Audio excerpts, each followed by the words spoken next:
Begin and finish your day with thoughts of gratitude. Those first and final moments set the tone for the many minutes that fall in between. This is the Wisdom Worth Knowing podcast. I'm your host, Craig Chamberlain. If it's your first time joining, welcome. Thanks for giving us a shot. Wisdom Worth Knowing is brought to you by Amazon Audible, where listening is the new reading. Get unlimited access to thousands of audiobooks completely free for 30 days. Sign up for this special deal right now for a limited time right at audible.wisdomworthknowing.org. That's audible.wisdomworthknowing.org. If you're listening on Facebook, YouTube, or Rumble, don't forget to like, share, and subscribe. You can also subscribe to the podcast on Apple Podcasts, Google Podcasts, and Spotify, and hopefully anywhere podcasts are distributed. If you find that we are not at a specific location, please let me know, and then I will hopefully correct that. Begin and finish your day with thoughts of gratitude. Those first and final moments set the tone for the many minutes that fall in between. How disciplined are we? Is a great question to ask ourselves this morning. Do we begin and finish our days the same in general? Do we have a routine? My routine, probably all the way up to my mid-30s, was incredibly volatile. I didn't really have a strict wake-up time, go-to-sleep time, and there were things that were consistent between when I woke up and went to bed, obviously, because I had a job, and jobs at least force you into a routine of some kind. But being intentional about a routine is incredibly helpful for those of us who are emotionally volatile. So if we have an issue where we constantly will, or we have a tendency to fluctuate in our personality between highs and lows, having a healthy or a consistent routine, although boring, is extremely helpful. Waking up at the same time every day, going to sleep at the same time every night, eating breakfast at the same time every day. These small things that we can do will actually help maintain some consistency to our moods. Even as I speak, doing this podcast forces me to wake up at the same time every day, and that helps me. It's super awkward at first, when you're setting up new routines. It's incredibly uncomfortable. But there's a lot of value in it because our minds tend to cling on to things that are constant. And the constancy of a stable routine, it does bring like a satisfaction to it. If you've never tried it, just try it for a couple weeks. Just having the same morning and evening routine. It can be small things like, having your coffee at the same time in the same location every morning and spending 10 minutes reading a book or looking out your window, whatever that might look like. Just something that's consistent when you wake up and before you go to sleep. So I think the first part of this quote does kind of allude to the necessity or the importance of having some kind of routine, because you're going to be beginning and finishing your day with something. And in this case, thoughts of gratitude. Gratitude. What a difficult thing to pursue right now. In a marketing and corporate climate and culture, we are constantly reminded of the things we don't have. We're constantly reminded of the things we need to work on. But don't worry, there's a pill you can take or a formula you can sign up for, a program you can jump into that will fix your problem because something's wrong with you. You're missing something. Here's a reason to be unhappy, and here's something I can sell you that will make you less unhappy. That is the corporate model in a nutshell. Don't get me wrong, I am not anti-capitalistic because, I know my history. The alternative was horrific. So this is the best system we have so far, and so we should just learn to live with it and adapt to it. But that doesn't mean it's not without its faults. And marketing in general is probably the most toxic portion of the entire thing.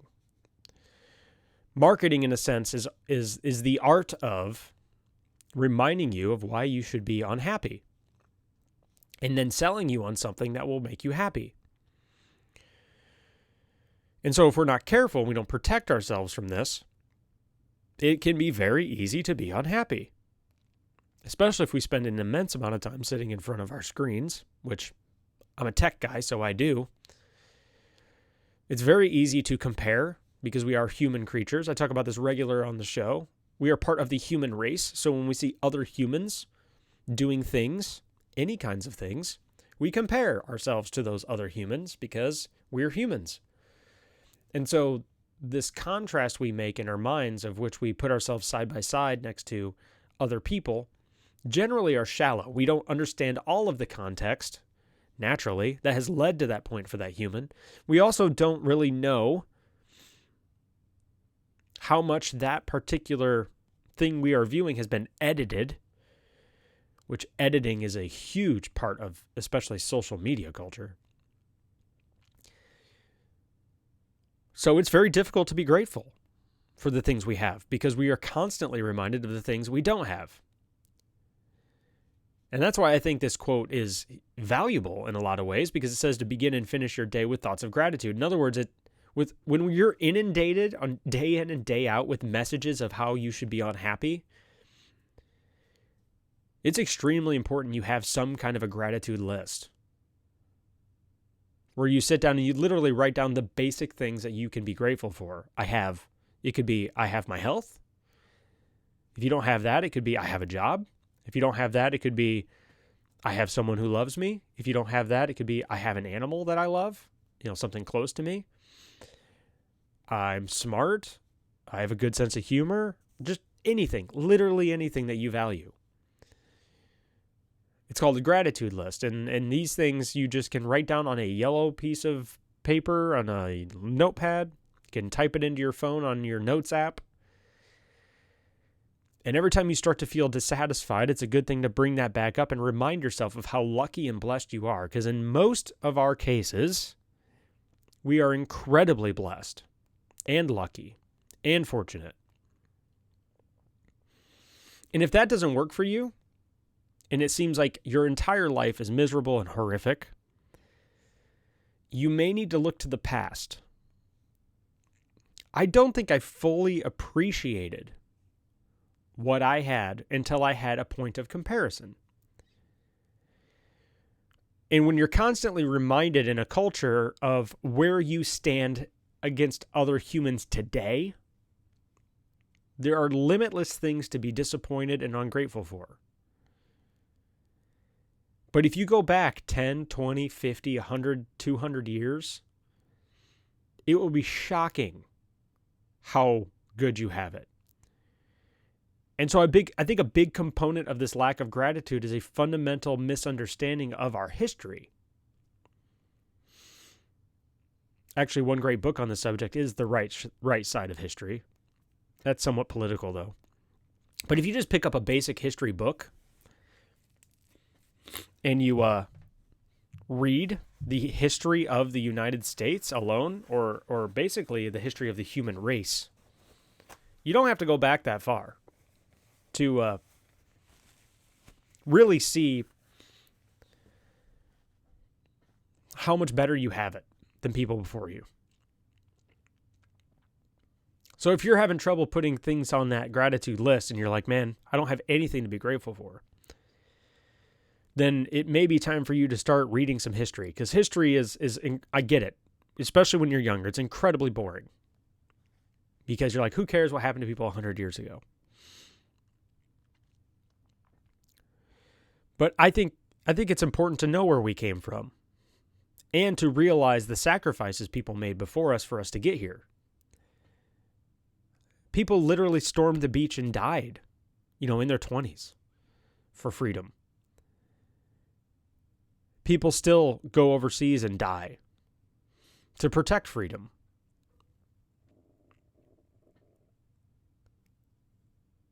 You think about it in that context, as people died on the beach so that we could complain on the internet about how bad we have it. And that's true. They did. They fought for that freedom because they knew how important the freedom even just to complain is. This is a whole different type of person, by the way. People who can do that, who have the willingness to make that sacrifice.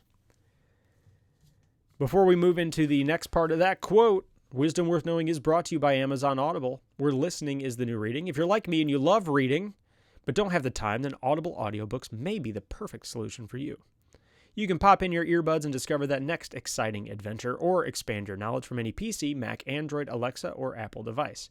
And check this out, because you listen to this show, for a limited time, you can get instant access to thousands of audiobooks from Audible's Premium Plus catalog completely free. Just visit audible.wisdomworthknowing.org and take advantage of this free limited time offer for my listeners. It lasts for 30 days, and you get full access to Audible's Premium Plus catalog, which has over 1,000 audiobooks, by the way, as well as an additional free title of your choosing. If you discover audiobooks aren't for you, no problem. You can cancel instantly online. That's it. It's that simple. So pause this podcast and head over to take advantage of this limited time offer for my listeners at audible.wisdomworthknowing.org. That's audible.wisdomworthknowing.org. So we talk about the importance of setting a routine, and I don't know if you guys have a routine. And then this quote says, those first and final moments can set the tone for the many minutes that fall in between. So in a lot of ways, it prepares you for the constant reminders that you're going to experience throughout the day that you should be unhappy where you're at.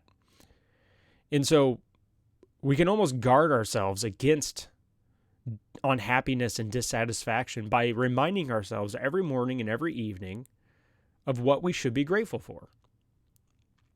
It's almost like putting on like a suit of armor to protect ourselves from ingratitude.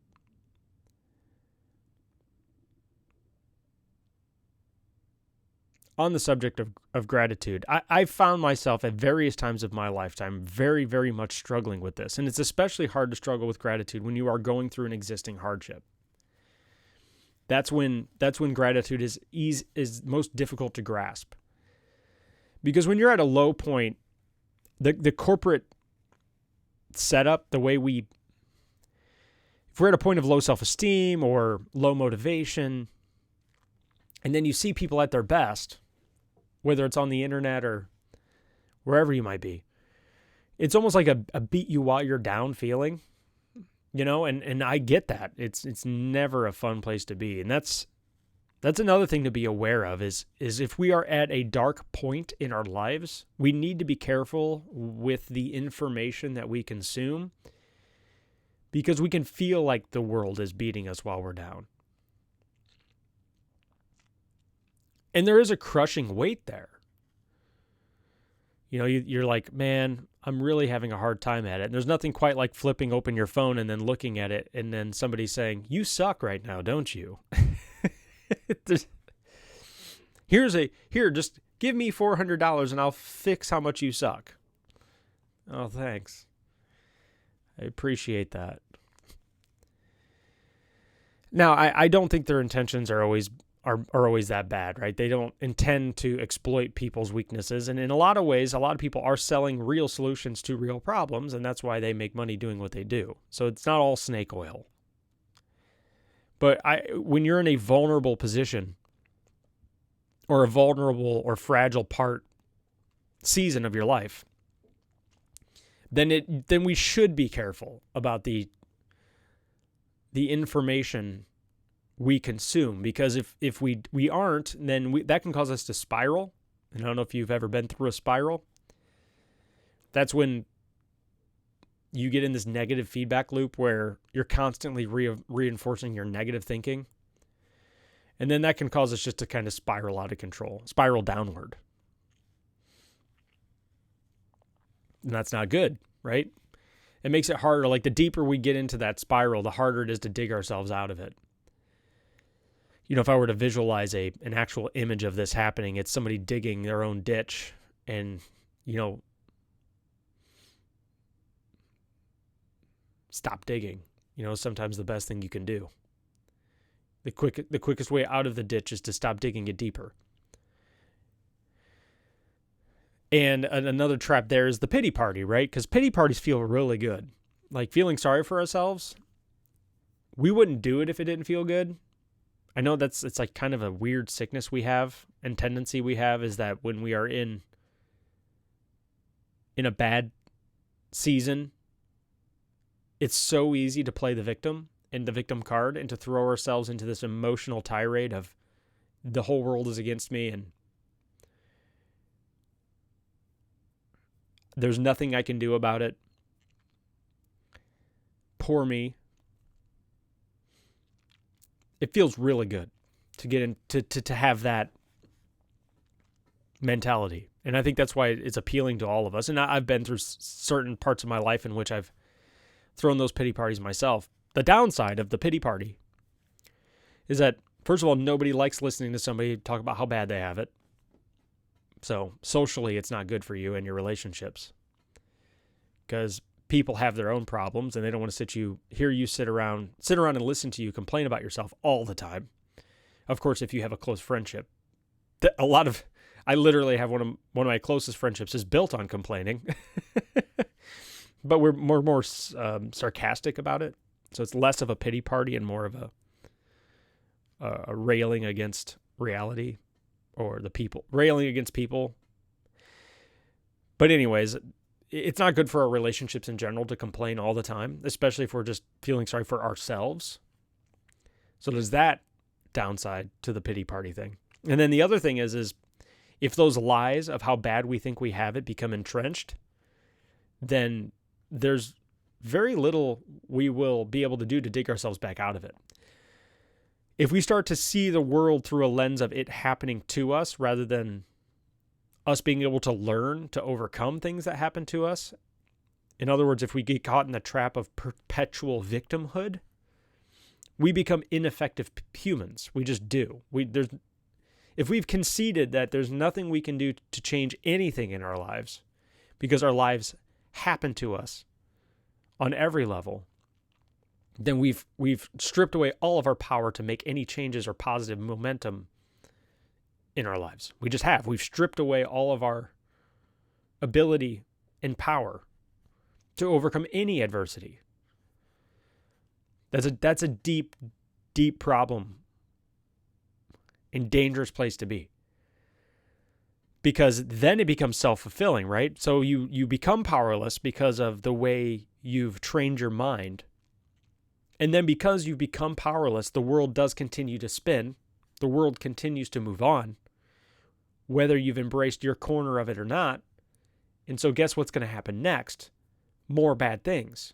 And then those bad things are going to reinforce the victim mentality and continue to feed your powerlessness. And then eventually you will find yourself completely at the mercy of the world around you. And the more dangerous prospect of this, it'll be you in need of a savior. And there's no shortage of opportunistic politicians, opportunistic companies, opportunistic other people who will be more than happy to swoop in and be your savior if you're willing to sacrifice yourself, your time, and your energy to rescue you from your victimhood. It's all a power play.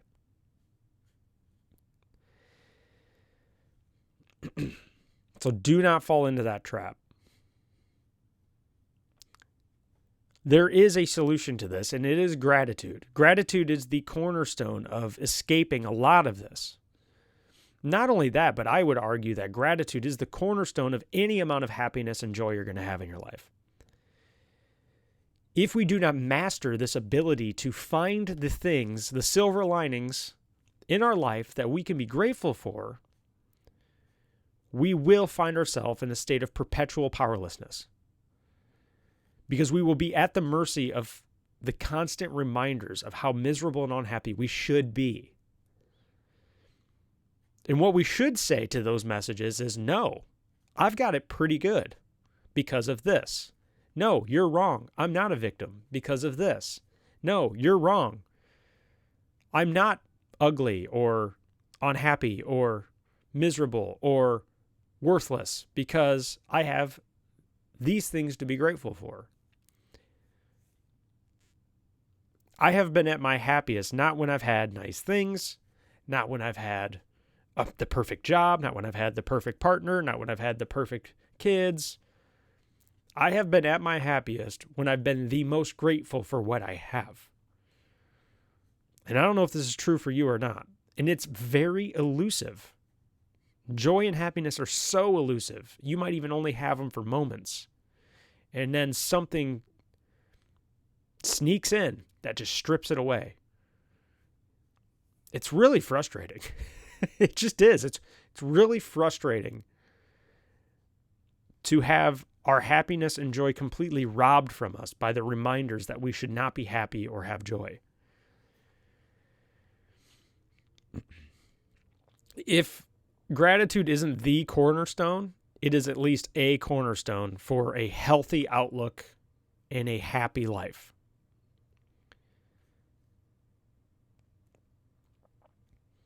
If you're a religious person or not, this is one of the valuable things from what Christ taught, because Christ was one of the people who regularly talked to God, but he actually regularly thanked God for the things that he had and the people he sent him.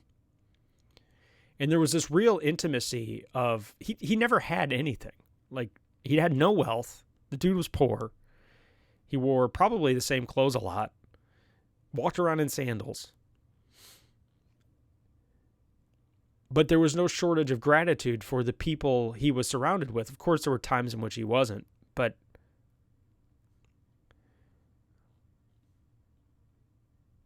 that proper alignment of even enjoying and being grateful in the suffering we are enduring is a level of gratitude that I still, to this day, I don't even see how it's possible to get there. But it's worth pursuing. To be able to find gratitude when you have nothing. And right now I'm so blessed, like most people. And still find a way to make myself unhappy and ungrateful. And that's really what we need to fight against. And so constantly reminding of ourselves of the things we should be grateful for is absolutely essential. So this quote is, I think, incredibly powerful today. So if we get ourselves in that consistent routine of beginning and finishing our days the same, then we can start injecting this into our lives. Obviously, we can't do it perfectly, and we won't do it perfectly all the time. But there is tremendous value in beginning and finishing our days with thoughts of gratitude. Because those first and final moments do set the tone for the many minutes that fall between. We can apply this principle not just with gratitude, but with other things. We can begin or finish our day with constructive behaviors. We can begin our day with exercise. We can finish our days with a devotion or reading a book that's motivating for us. We can inject these things into our routine that reinforce us for the many minutes that fall in between our every day. Prepare us emotionally and spiritually for the onslaught of negativity and messaging that's going to hit us. So that way it doesn't crush us under its weight as we navigate the day.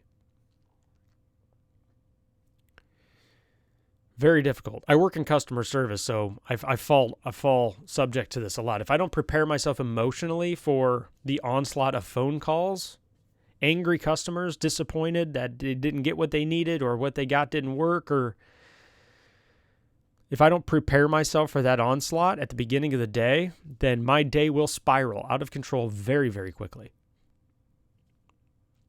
So making this part of our routine is extremely helpful. So you all did a great job on this quote. I'm glad you selected it. The quotes are selected from the Facebook page. This is the Wisdom Worth Knowing podcast. I'm your host, Craig Chamberlain.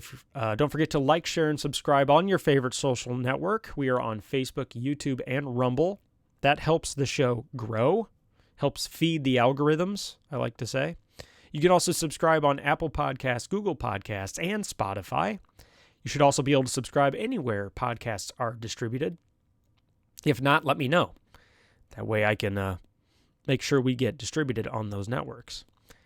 You can let me know, by the way, by connecting to me on any social network. This show is brought to you by Amazon Audible, where listening is the new reading. For a limited time offer for my listeners, get unlimited access to thousands of audiobooks completely free for 30 days. Sign up right now at audible.wisdomworthknowing.org. That's audible.wisdomworthknowing.org. I'm your host, Craig Chamberlain, if I haven't said that already. And until next time, begin and finish your day with thoughts of gratitude. Those first and final moments set the tone for the many minutes that fall in between. So let's work on being the best version of ourselves we can today, because that is all we can do. Thank you for stopping by, and I'll see you tomorrow.